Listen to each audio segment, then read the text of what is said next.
ते दिन परीक्षये नीलकोटल वनरुहानना विभ्रदावता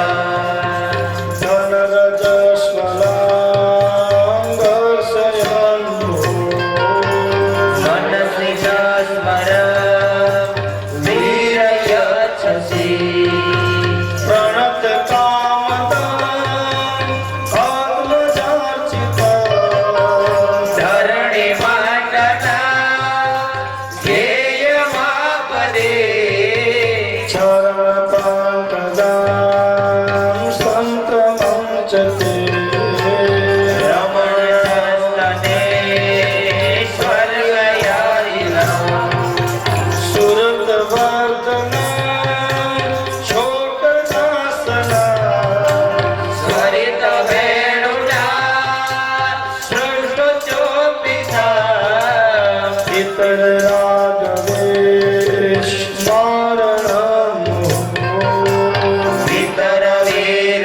पितरवीरनस्ते धराव्रता अटति यद्भवान् किङ्करीष्मनो त्रुटियुगायते त्वामवशता कुटिलपङ्कजं श्रीमुखं च ते जडमुदीक्षता पक्ष्मकृदृशा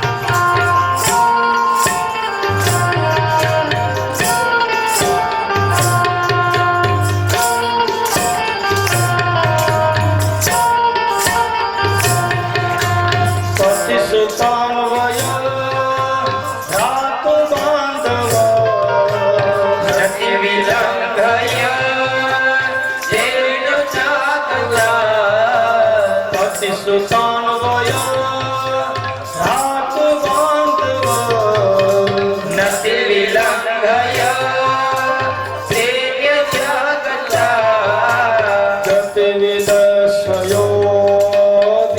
गतिविदस्वयोद्गीतमोहिता हितवयोषिता पद्यजेन्निशि रहस्यसंविदं रक्षयोदय प्रहसितानना प्रेमवीक्षणा बृहद्रस्त्रियो वीक्षितामते मुहूर्ते स्पृहा भूयते मना रजवलोकसा व्यक्तिराङ्गते हृदिनवत्रया विश्वमङ्गला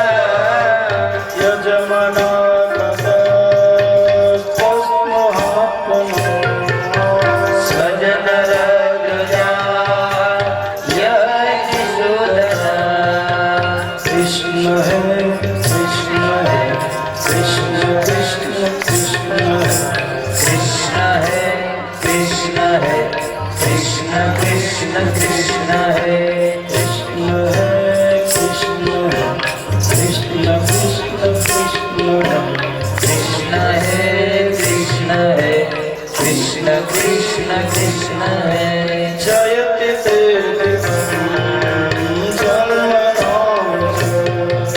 श्रयत इंद्रिया सस्वदत्रहि दैतदेशिता दीक्षुतावता स्वयंभृता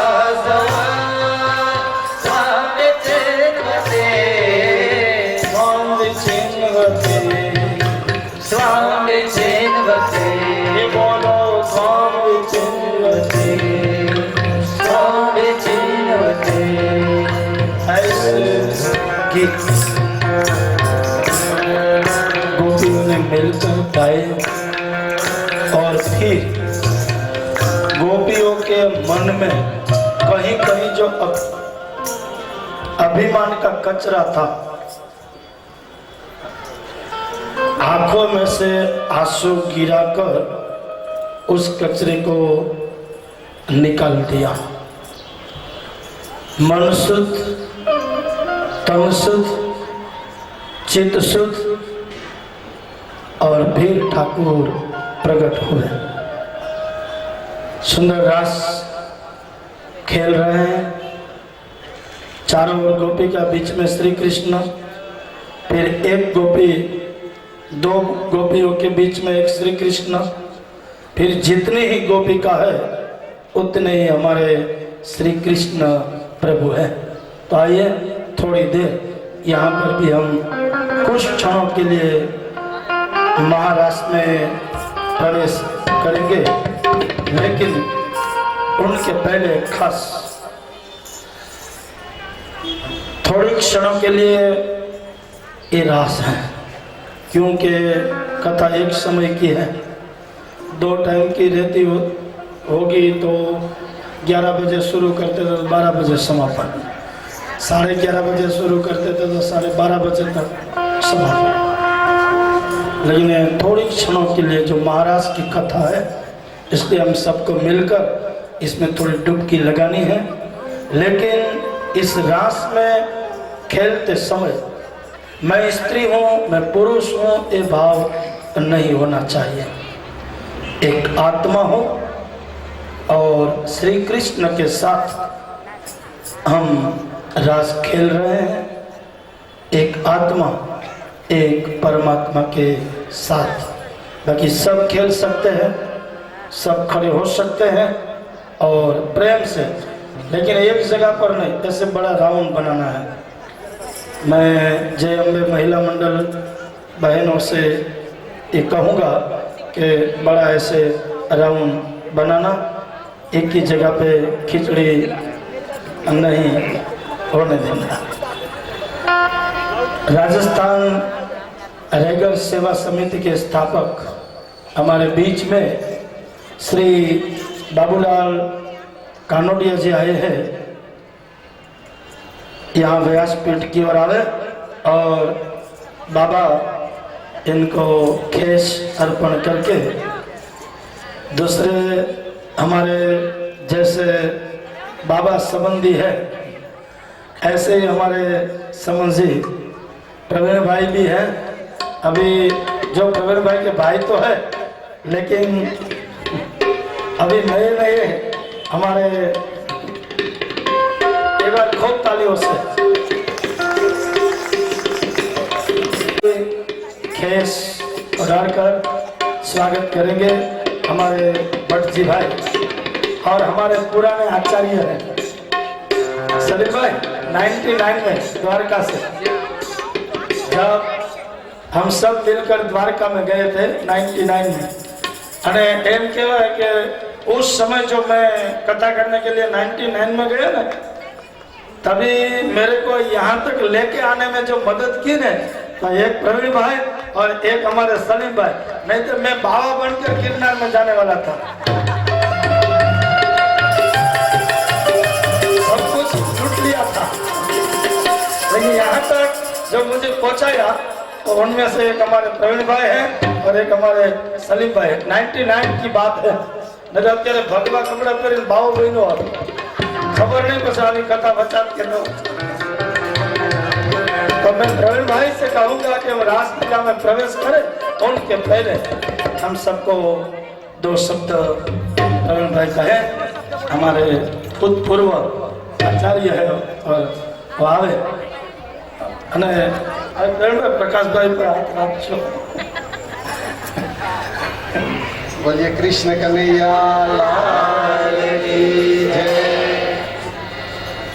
वागर्थ व्यवशं प्रोक्ता वागर्थ प्रतिपत्तये जगत पितरो वंदे पार्वती परमेश्वरौ। श्रीमद् भागवत जी के चरणों में वंदन करते हुए व्यासासन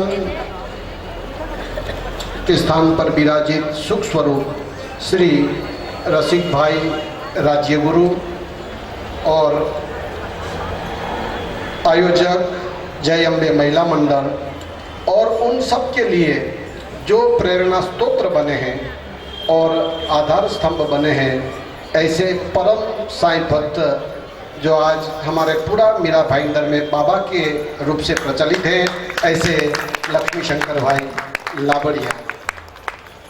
आज मीरा भाईंदर में गीता में भी स्वयं भगवान ने कहा है कि 12 महीने में जो मार्ग शीर्ष मास है वो मैं खुद स्वयं में हूँ।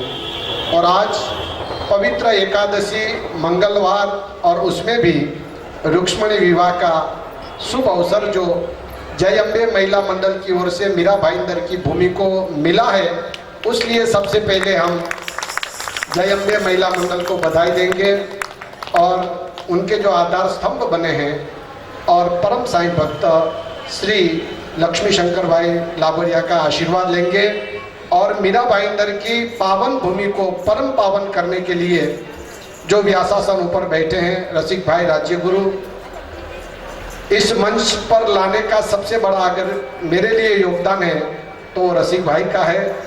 सबसे पहले मुझे, जैसे सलीम भाई के साथ बोला, द्वारिका में मुझे पहले ही ले गए और भगवान की दया से वहाँ से एक अठ्यू चौसाइट का जो मंत्र मिला, बस उसी नगरी में घूमते हुए अभी तक बाहर निकालने का द्वार नहीं मिला है शास्त्री जी, लेकिन आपकी कृपा और भगवत कृपा से मिले।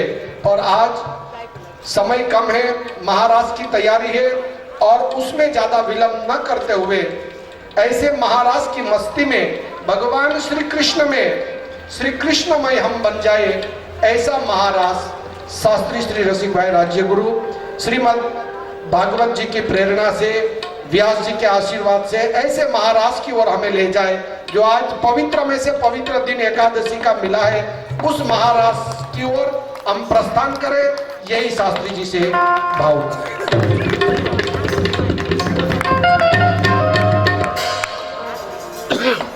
तो आइए भाव से और बड़ा राउंड में खेलना।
I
जवानों का मलबेलों का मस्तानों का ये देश का यारों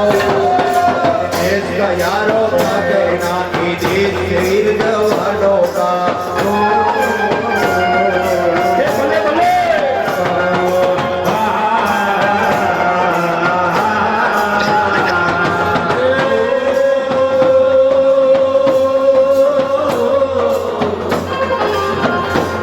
यहाँ छोड़ी छाती वीरों की, यहाँ छोड़ी छाती वीरों की, यहाँ बोले सकले हीरों की, यहाँ गाते राजे,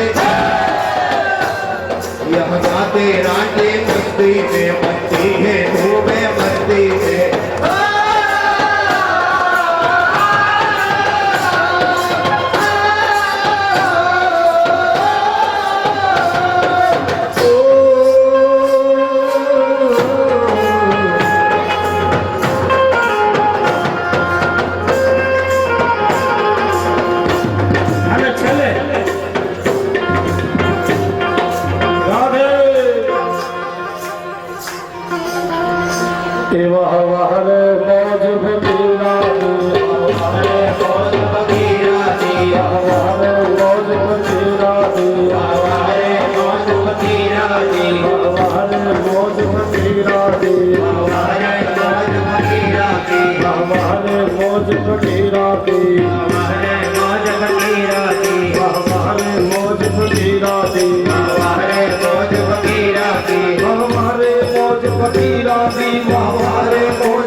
पहली फकीरी पाटिल परिवार में, दूसरी फकीरी मत्स्य परिवार में,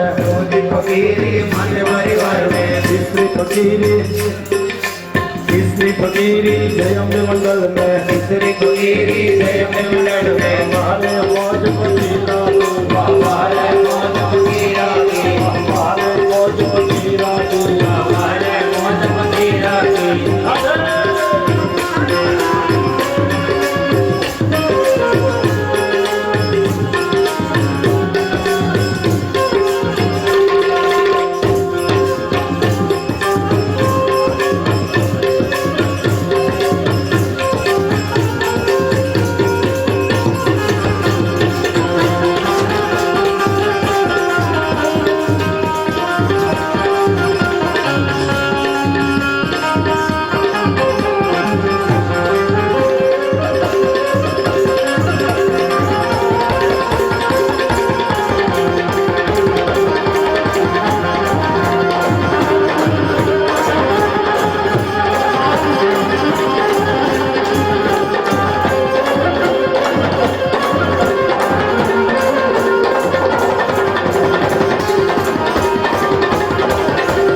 मधुबन में चला है।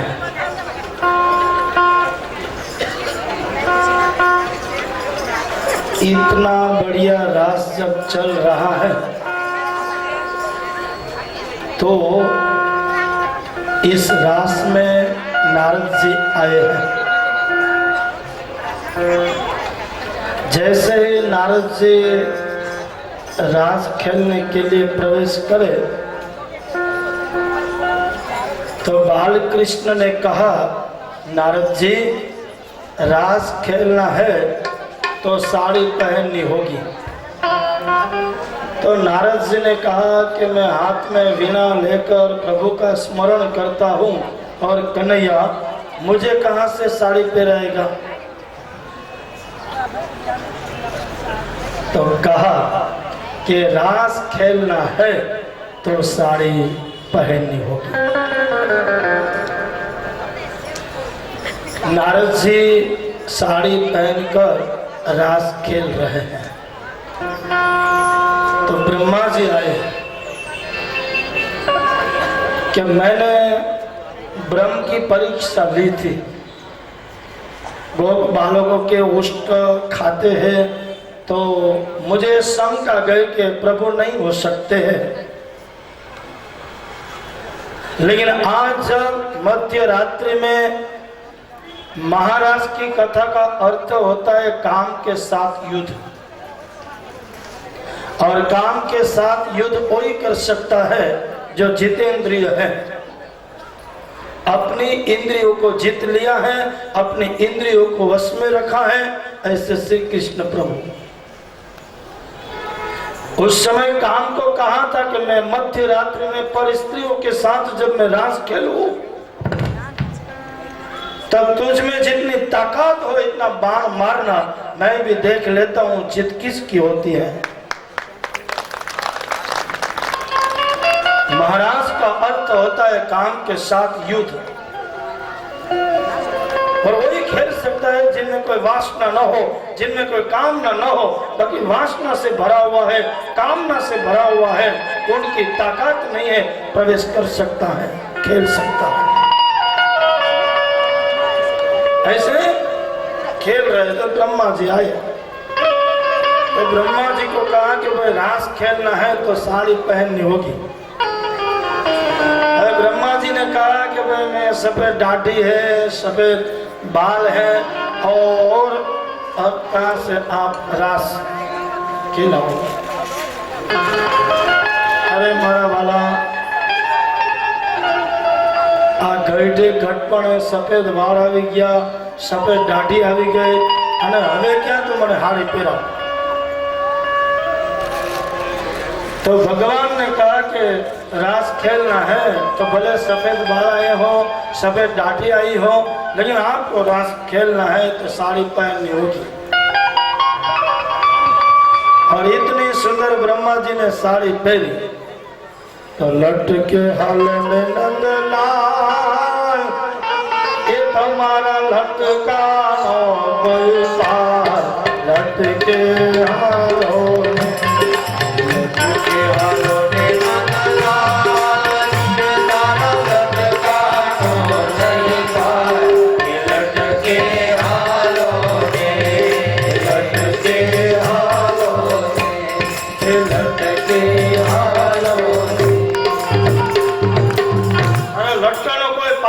बात करे છે મધુવનમાં અને લાગે છે ભયંકર બાળક।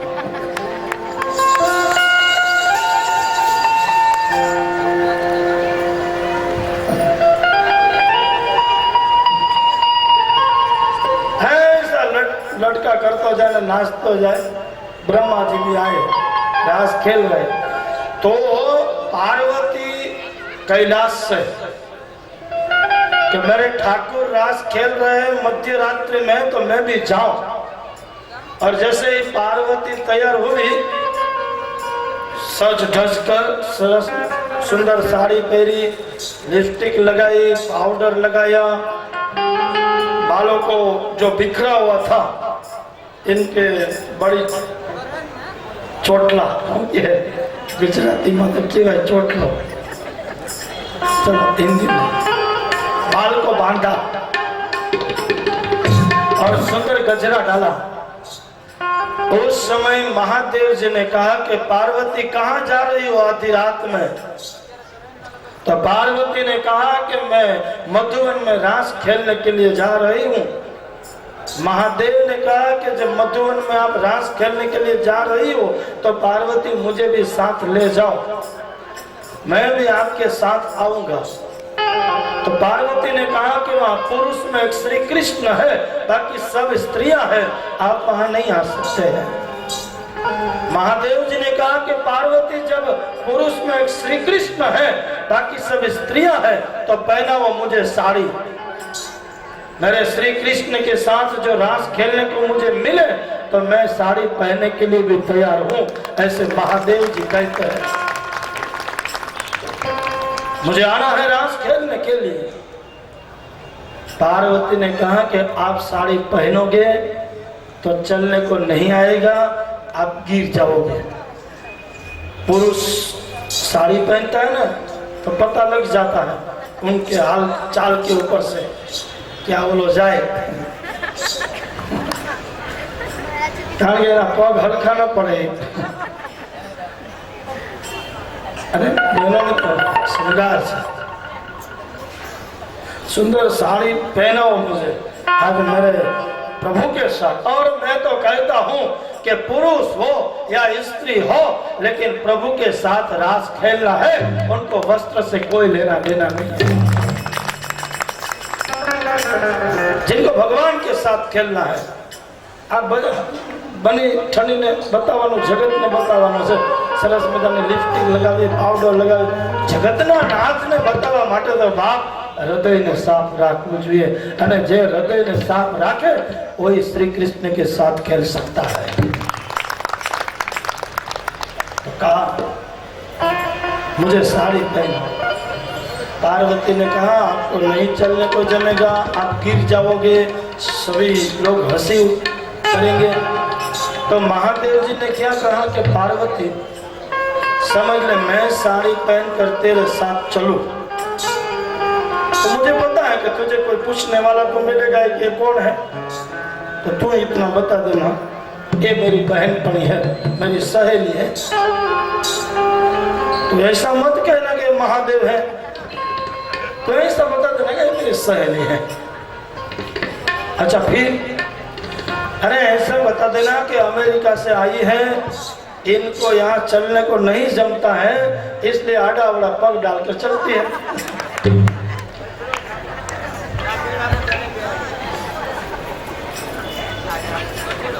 महादेव जी ने कहा खोलो मेरी जटा को। कभी खोला नहीं बाप, आज पहली बार खोल रहे हैं। અને લગભગ બેનોના વાળ બહુ મોટા હોય ને પછી અઠવાડિયું ખોયલા ન હોય અને પછી જે ખોલે ને પછી એમાં જેવા તેવા દાંતિયા કામ ન કરે। આ તો વિચાર કરો બાપ, મહાદેવજીની જટા બાંધીને ગંગાજીને રાખી, માંડ માંડ પાર્વતીએ ખોયલી, ખોયલા પછી એમાં દાંતિયાને કોઈ દાંતા કામ ના આવે બાપ, ત્યાં તો પછી ખપાવી જોઈએ।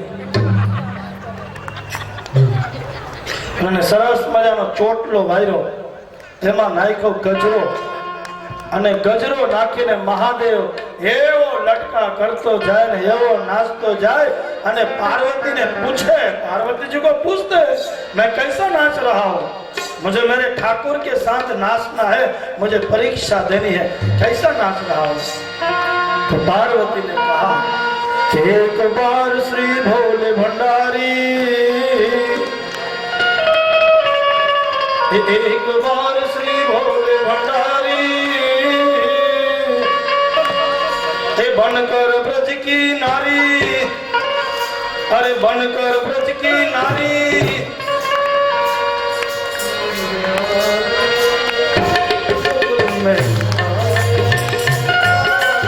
एक बार श्री भोले भंडारी, बनकर ब्रज की नारी, गोकुल में आ गए, हो गोकुल में आ गए। पार्वती ने मना किया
तो एक बार श्री भोले भंडारी, अरे एक बार श्री भोले भंडारी बनकर ब्रज की नारी भाईंदर में आ गए हो, भाईंदर में आ गए। और खिसक गई जब सर से साड़ी तो मुस्कुराए अमन मारी। हंस पड़े हमारे ठाकुर, ओ बाबा तो आप है। ये बड़ी बड़ी दाढ़ी है, बड़े बड़े बाल है। महादेव जी इतने जोर से नाचने लगे कि जो घूंघट निकाला हुआ था और नाचते नाचते घूंघट थोड़ा सर के ऊपर से सिरक गया और जैसे सरक गया तो वनमाली मुस्कुराने लगे, हंसने लगे। बाबा आप हो? महादेव जी ने कहा कि जब प्रभु का प्रागट्य हुआ तब खिलाने के लिए आया था और आज हमारे ठाकुर बड़े हुए हैं तो इनके साथ खेलने के लिए आया। बाप महादेव जी कहते हैं अपनी समाधि को छोड़कर, अपने कैलाश को छोड़कर आए महादेव जी। और इतना सुंदर जब रास चल रहा था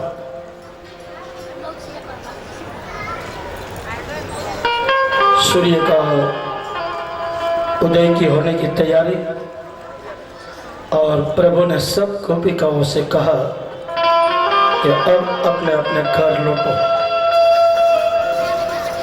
गोपियों ने कहा कि प्रभु हम अपने घर छोड़कर आए हैं, अब हम घर कैसे जावे? और अब हम घर पर जाएंगे सब मिलकर तो हमारे घर वाले हमें घर में प्रवेश नहीं देंगे। हम सभी को छोड़कर यहाँ पर आए हैं। भगवान ने कहा कि आप निर्भय हो जाओ, आप चिंता से मुक्त हो जाओ। क्यों? कि आप मेरे साथ तन से नहीं आई हो, आप मेरे साथ मन से आई हो। तन अपना घर में है और मन मेरे पास है। भगवान के पास जाना है तो तन से जावे या न जावे लेकिन मन से जरूर जाना। प्रभु कहते हैं कि तन से आता है उससे मैं थोड़ा कम प्रेम करता हूं, लेकिन जो मन से आ जाता है उससे मैं बहुत ज्यादा प्रेम करता हूं। और देखो हम कथा सुनने के लिए जाएंगे लेकिन तन से नहीं, हमको मन से जाना है। महादेव जी आए, नारद जी आए, ब्रह्मा जी आए और ये सब गोपिकाएं वो सब मन से आए। तो भगवान ने यहाँ पर साबित करके दिखाया है, प्रभु ने इनका प्रमाण दिया है कि निर्भय होकर आप घर जाओ, कोई भय रखने का जरूर नहीं है। जो भगवान के साथ खेलता है उनको कभी जगत में भय रखने की जरूरत नहीं है। अरे भगवान के साथ खेलने की बात तो वहां रही बाप, लेकिन जो भगवान का नाम जपे उनको भी जगत में कहाँ डरने की जरूरत नहीं है। जो प्रभु का भजन करने वाला हो, प्रभु का भजनानंदी हो। और भी सब गोपिकाएं आई, अपने घर वाले सब सोए हैं। किसी को ये पता नहीं है कि आधी रात में हमारी बेटी, हमारी माता, हमारी पत्नी प्रभु के साथ रास खेल कर आई, लेकिन घर वाले को किसी को पता नहीं है, क्योंकि प्रभु ने ऐसी माया बिछाई हुई थी, सब सोए थे। मथुरा में जैसे सब सो गए थे और प्रभु मथुरा से गोकुल में आ गए, इसी तरह से घर में सब सोए और गोकुल में प्रभु ने बहुत सारी लीला की है और प्रभु की लीला तो बहुत बड़ी है। 7 दिन क्या, इस लीला को तो हर दिन पढ़े जावे तो दिन कम हो सकते हैं, लेकिन ठाकुर जी की लीला बढ़ते ही जाती है। लेकिन गोकुल की लीला आज यहाँ पर समापन हो रही है और प्रभु आज गोकुल छोड़कर अब मथुरा जाएंगे। यहाँ पर कंस सभा भरकर बैठा है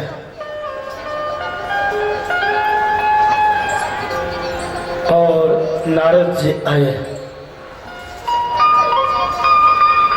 नारद जी ने कंस से पूछा, इतनी चिंता में क्यों हो? आप मथुरा के राजा हो, आप मथुरा के राज सिंहासन पर बैठे हो। तो कंस ने कहा कि नारद जी,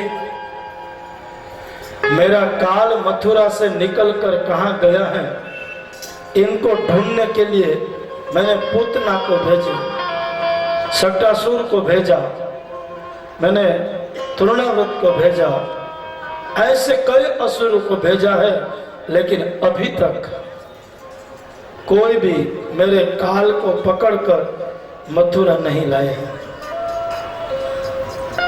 यहाँ नारद जी ने बहुत सुंदर बात की है। कंस, तेरी इस मथुरा नगरी में ऐसे एक व्यक्ति है जो मथुरा से गोकुल जावे, श्री कृष्ण और बलराम को मथुरा ला सकता है।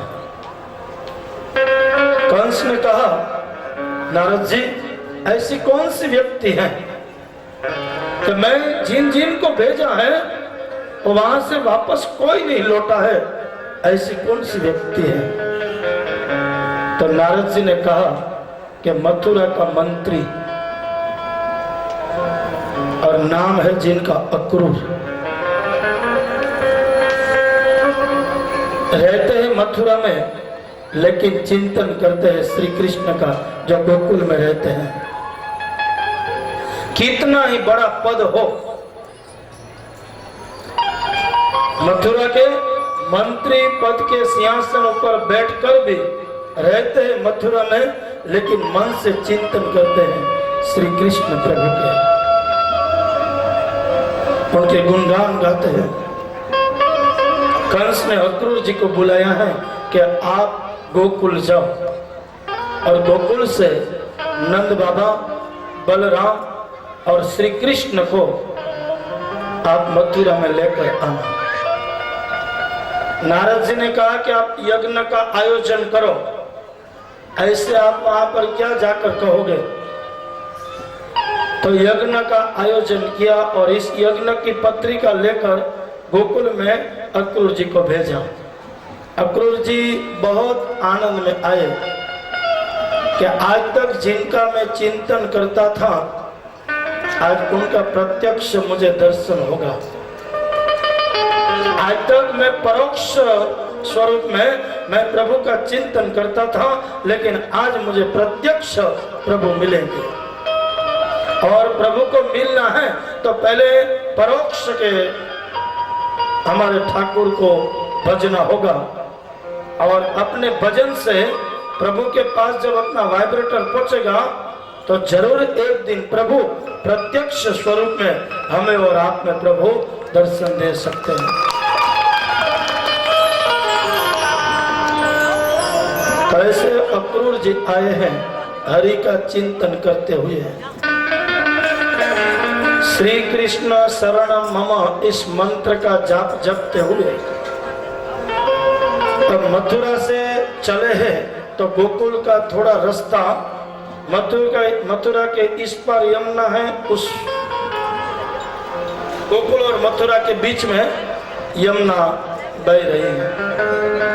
और चिंतन करता हुआ, भागवत में लिखा है कि जो भी मंदिर में आप जाओ, जिस भगवान के दर्शन करने के लिए आप जाओ, तो घर से जब हम निकले तभी चिंतन करते हुए, प्रभु का स्मरण करते हुए जिनको मिलने के लिए जाना है उनका चिंतन बढ़ेगा, तो इनको पता लगेगा कि मुझे मिलने के लिए कोई आ रहा है।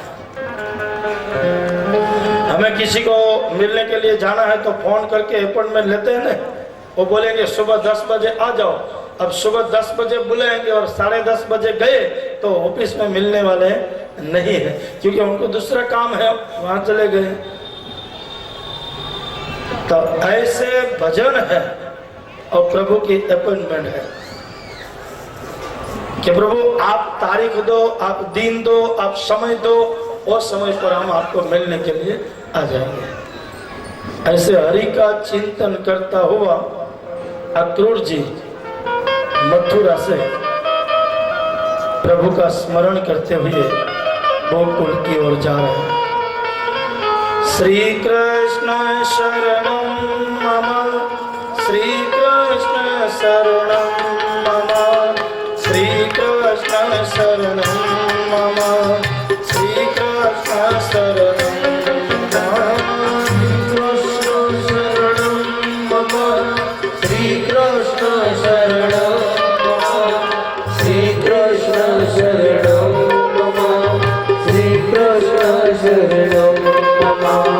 कदम तेरी डाड़ो बोले, यमुना जी नी पाड़ो बोले, श्री कृष्ण शरणम श्री कृष्ण शरणम श्री कृष्ण शरणम श्री कृष्ण शरणम श्री कृष्ण शरणम श्री कृष्ण शरणम श्री कृष्ण शरणम।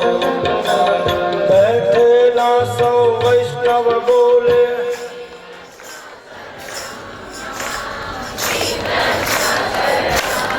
अशोक भाई तो रुपये में 5 पैसा आवाज आता है।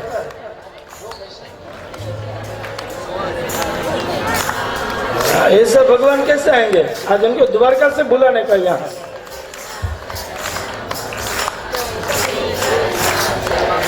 और 6 अम्बे महिला मंडल में से आवाज ही नहीं आता है। बोलो बोलो जरा जोर से।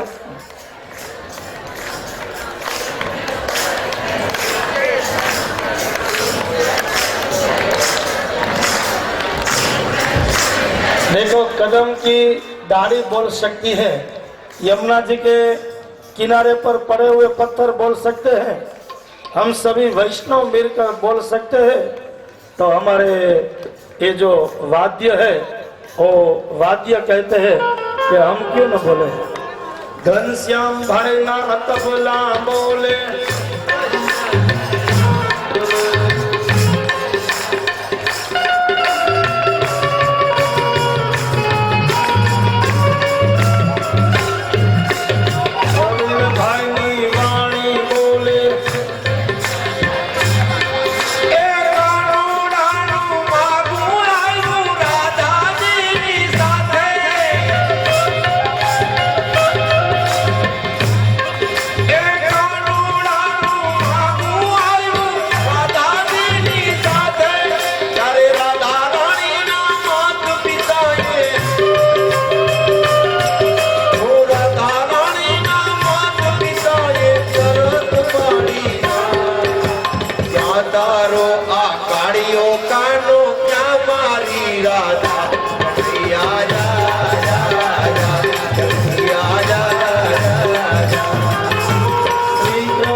शरण